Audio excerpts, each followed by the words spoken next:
We alternate in sponsoring this program memorializing the anniversary of the Japanese attack on Pearl Harbor on December 7, 1941. I wish to welcome you and thank you for taking time out of your busy schedule to join us in remembering our comrades who lost their lives on this day of infamy. As we gather together to commemorate this, the 59th anniversary of the bombing of Pearl Harbor, we realize that soon there will be no one left who really remembers the Maine, or the Alamo, or Pearl Harbor. For those soldiers, sailors, Marines, and Army Air Corps who were there when the Japanese struck are rapidly fading away. This program is a plea to those who served in Korea, Vietnam, Panama, Desert Storm, and other combat actions not to let the nation forget those sailors who rest in the hull of the Arizona and those soldiers and Marines who died with them on December 7, 1941. Do not let them forget those who went before you. I'd like to now ask our Rosa Fleming Post color guard to advance the colors, please.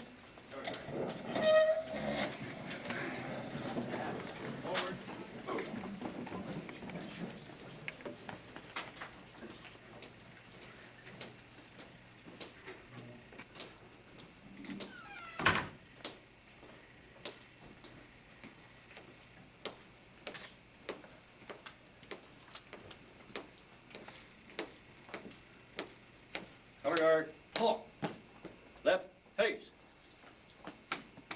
Shoot to Rosser, 1, 2.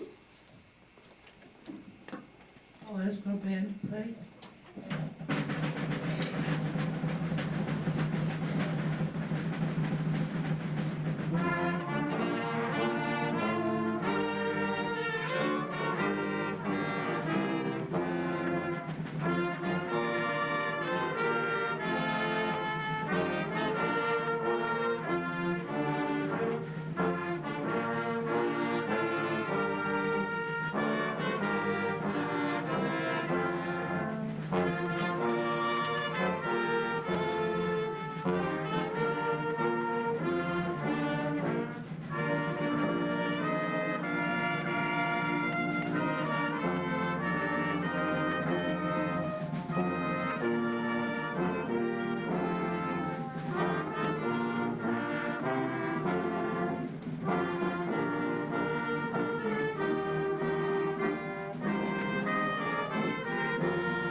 Joe Colombo, our chaplain, will now give the Pearl Harbor Day Parade.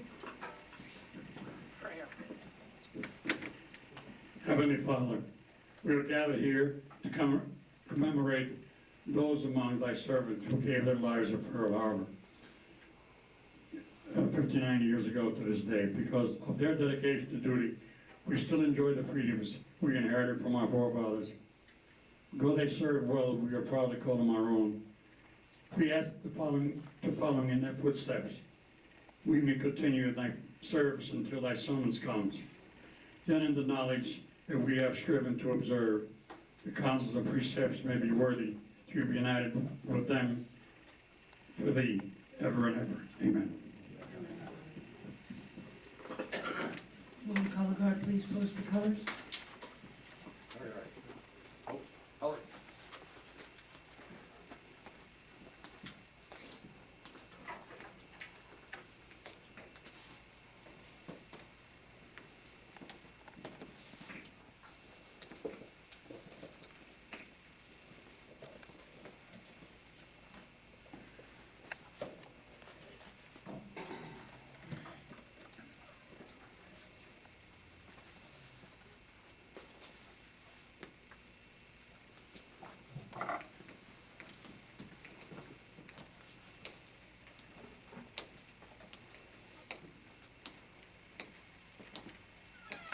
Color guard, fall.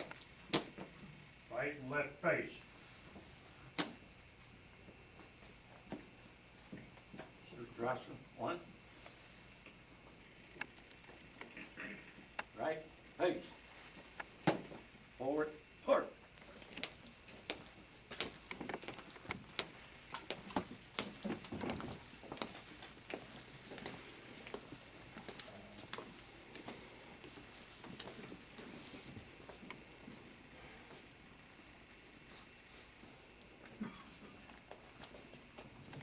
Will everyone please now join the line in pledge of allegiance? I pledge allegiance To the flag of the United States of America and to the republic for which it stands, one nation, under God, indivisible, with liberty and justice for all.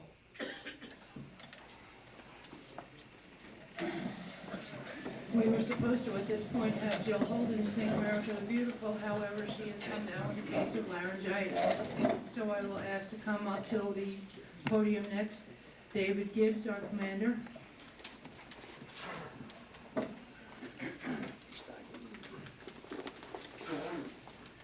Good afternoon, comrades, members of the Ladies Auxiliary, members of various other organizations, Naval Ship, 82nd Airborne, American Legion, and guests. We are here today to honor those that had passed away during Pearl Harbor.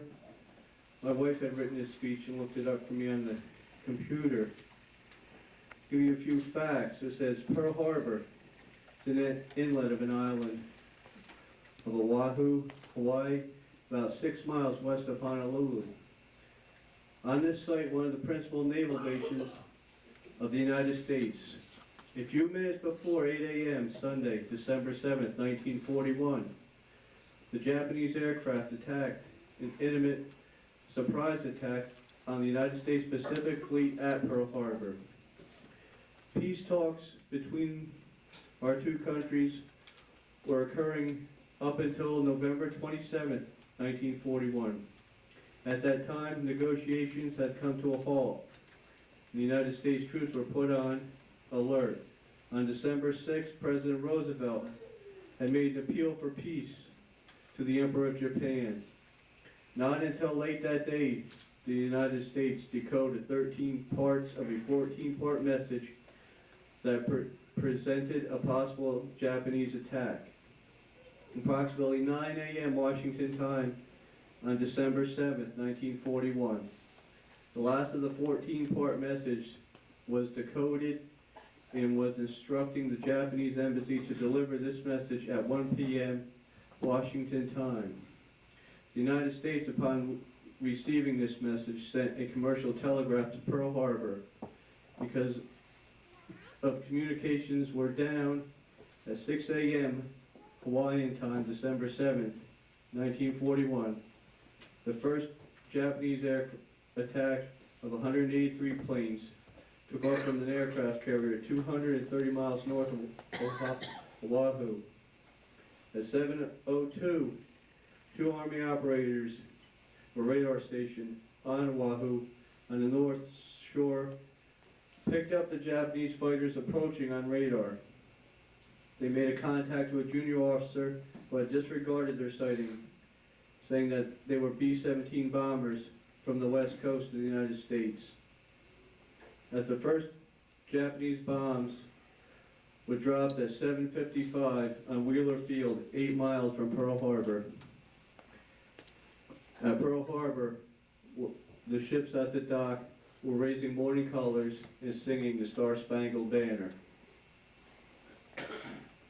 Even though the band had was interrupted in their song by Japanese gunfire, the crews did not move till the last note was sung. The telegraph from Washington had been too late. It arrived at headquarters in Oahu at 12 o'clock, 4 hours after the first bombs were dropped. Of the approximate 100 ships present in the harbor that day, 8 battleships were damaged, 5 of them that were sunk. 11 smaller ships, including cruisers, destroyers, were also badly damaged. Among those killed, 2,335 servicemen, 68 civilians. And wounded were a total of 1,178. The Arizona was dealt the worst blow of the attack. A 1,760-pound bomb struck it, and the ammunition on board exploded, killing 1,177 naval servicemen. Today there is a memorial spanning the sunken remains of the Arizona dedicated to all those lost in the bombing. This devastating attack on Pearl Harbor had marked the entrance of Japan into World War II on the side of Germany and Italy, and the entrance of the United States on the Allied side. The bombing rallied the United States behind the President declaring war on Japan. On December the 11th, Germany and Italy declared war on the United States, bringing about the global conflict that would last almost 4 long years. The bombing of Hiroshima and Nagasaki finally brought Japan to a complete surrender on August 14, 1945, but not before 17 million members of the armed forces of various belligerents perished during this war. And also in excess of $66 billion was the budget expenditures of the United States during this battle. It strained the economic capabilities of major nations and had left many nations on the edge of virtual collapse. This is quite a price for freedom, but freedom has quite a price. It is priceless. Let us turn our thoughts to that day, that place, and say a silent prayer for those brave men and women who had gave their lives so that we could be free today. And in closing, I'd like to say 3 simple words: God bless America. Thank you, David. We will now have a musical selection by the Broome Street All-Star Marching Band, directed by Al Gibson.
very much for that selection. We'll be hearing from them again. I'd like to acknowledge the fact that we have Mr. Walter Hughes of the 82nd Airborne here with us today, and also Mr. Edward Hedden, who is the commander of the Orange County Council of the VFW here today.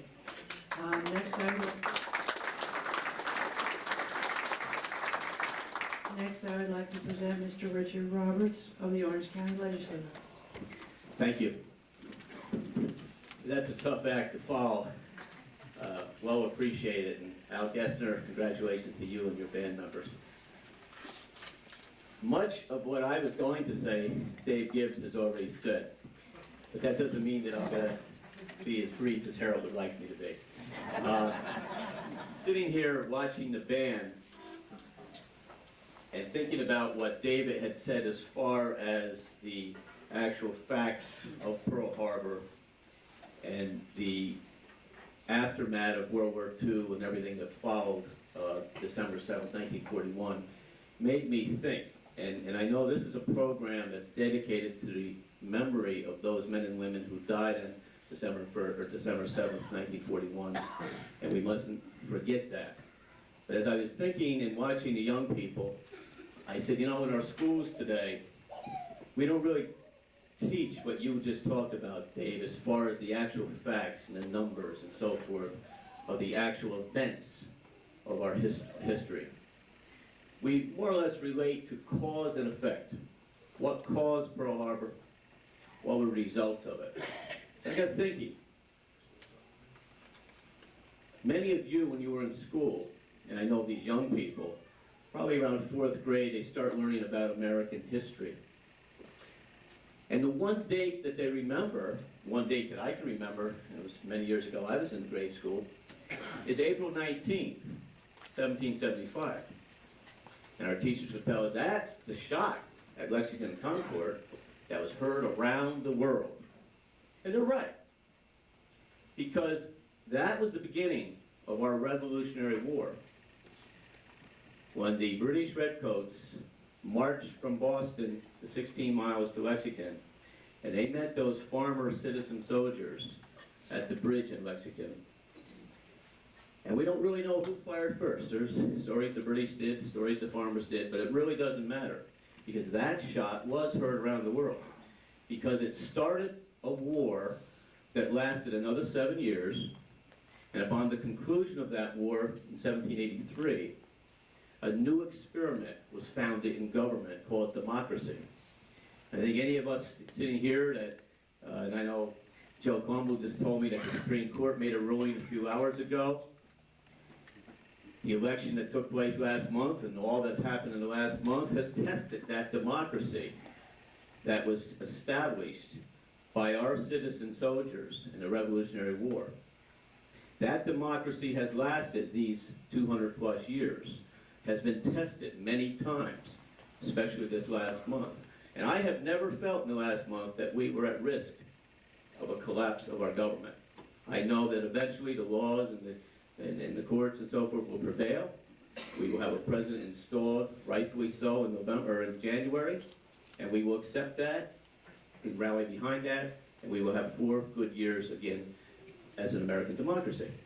But it was the Revolutionary War where it was founded.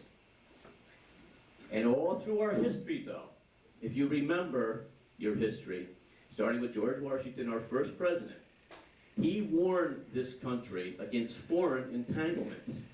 And as his farewell address to the nation, he says, do not get involved in any foreign entanglements. Because at that time, as our young nation, Europe dominated the world. The empires of Europe, the British Empire, the Austrian Empire, the Habsburgs, and so forth, they ruled the world. And Washington said, don't get involved in those wars. You'll be swallowed up. You'll be defeated as a nation.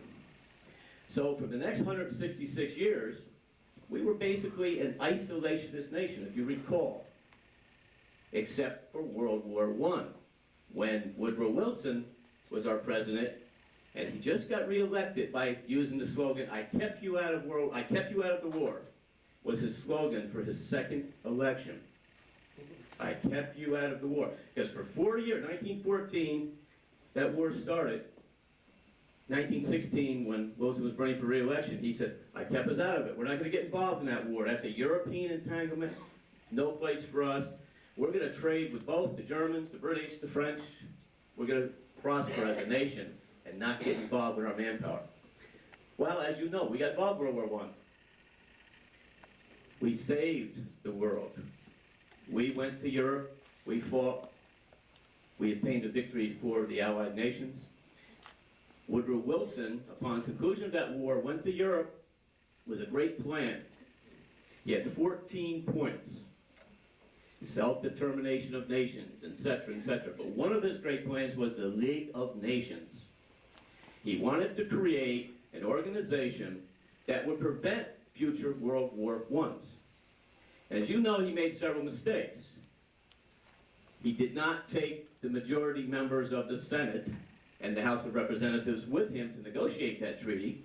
And when he came back, the United States balked at it.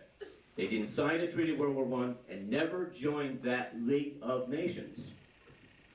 Therefore, in the 1920s and 1930s, the world was weakened. As a result of World War I and the depression that started in the 1930s, dictators like Adolf Hitler came to power, Joe Stalin in Russia, Hitler in Germany, and of course we had the emperor in a dictatorship in Japan. And those forces started to get anxious for world domination again. And Germany, as you know, in 1939 invaded Poland and started to take over all of Europe. France collapsed very quickly. Japan had a great plan, too. Her plan was to take over Asia. Hitler could have Europe. Japan would have Asia. Problem is, we needed Indonesia and parts of Asia because we were dependent upon oil. In those days, we didn't really get our oil supply from the Middle East. We got our oil from Indonesia. And there was a great fear within our government, what happens when Southeast Asia and then Indonesia falls to Japan? Will we get the oil we need to run our industries and for us to prosper? So there was, I'm sure, high-level talks within our government as to what are we going to do. Because remember, the whole philosophy of our country was stay out of those wars. Don't get involved in these foreign wars. Japan made one huge mistake. They knew we were a weakened nation. We were not prepared. I think any of you that were in World War II will admit we weren't prepared. Some people that went to train the first months of the war trained with broomsticks as guns. We didn't have weapons. We didn't have tanks. We were not prepared to go to war against powerful nations. Japan underestimated. They calculated that if they could knock out our Pacific Fleet, which was a sitting duck at Pearl Harbor, that it would take the United States of America 5 years to rearm and start coming back at her. And they figured, the war machine in Japan figured, 5 years they would have a complete empire established in Asia that we would never, ever be able to penetrate. Well, I think all of you that went to war after Pearl Harbor realize they were wrong. Never before did a nation, upon being attacked, once our sailors and Marines and men and women died at Pearl Harbor, this nation rallied for war. They woke the sleeping giant. And this nation went to war, and those that did not go into battle stayed home in the factories. Many, and our women for the first time went from the home to the industries and worked 15, 16-hour days. And our war machine got cranked up so fast and so powerful, almost overnight, that we surprised everyone in the world, including ourselves, I think. Germany, Japan, complete shock at how fast and how able and how enthusiastic our soldiers were to protect the democracy that was achieved back at Lexington and Concord 200 years before. So it's a long part of our history. And Pearl Harbor really, to me, is what we should be teaching as the shot heard around the world. It was the bombs heard around the world. Because the aftermath, and this is what I think these kids are taught, the results of what happened the changes that have happened since Pearl Harbor are phenomenal. Because never again would the United States be able to take an isolationist stand. We became so involved in protecting and saving democracy for all of the world that when this war was over and the idea of a United Nations was created, not only did we join it, but we asked that if we gave land in New York City for that great institution to be built so that we could be on top of protecting the world in the future. And I know some of us say we got too involved in protecting the world, but as you know, World War II, and Dave said in his speech, Europe was weakened as a result of World War II. Millions of people were killed, cities were destroyed, they were at almost near economic chaos, as you said. Europe never again would rule the world. It would be two nations, as you know, from 1945 right up to 1990, really, and that was the Soviet Union and the United States that became the superpowers after World War II. That's what Pearl Harbor really created. It woke us up, we entered the war, we finished it, and then became the world leader. And after that war, we had to accept the responsibility of protecting the democracies in the world from nations that couldn't do it themselves. And that's basically where we're at today. And I think that's why these programs are so important, that we remember the single event, Pearl Harbor, but also everything that came after that as a result of Pearl Harbor, which is what has led us to being the superpower that we still are. We're basically the single superpower of the world. We survived the Cold War. Basically, we outspent the Russians, and they have gone into economic chaos now. And we're pretty prosperous still. But it was the Cold War and all that the military did throughout the Cold War to be always ready to protect and defend democracy, whether it was Korea, Vietnam, Grenada, the Persian Gulf, and right now the crisis in the Middle East. And of course, we must remember today the USS Cole and those brave soldiers, sailors that died as a result of the tragedy and the terrorism. And we can't on this day forget that either, because we do have military personnel protecting the world today and still at risk, and we're grateful for that. So again, when we think of Pearl Harbor, that's a lot of history and a lot of importance, and it's a day we should never ever forget. Not just for what it did immediately, but what it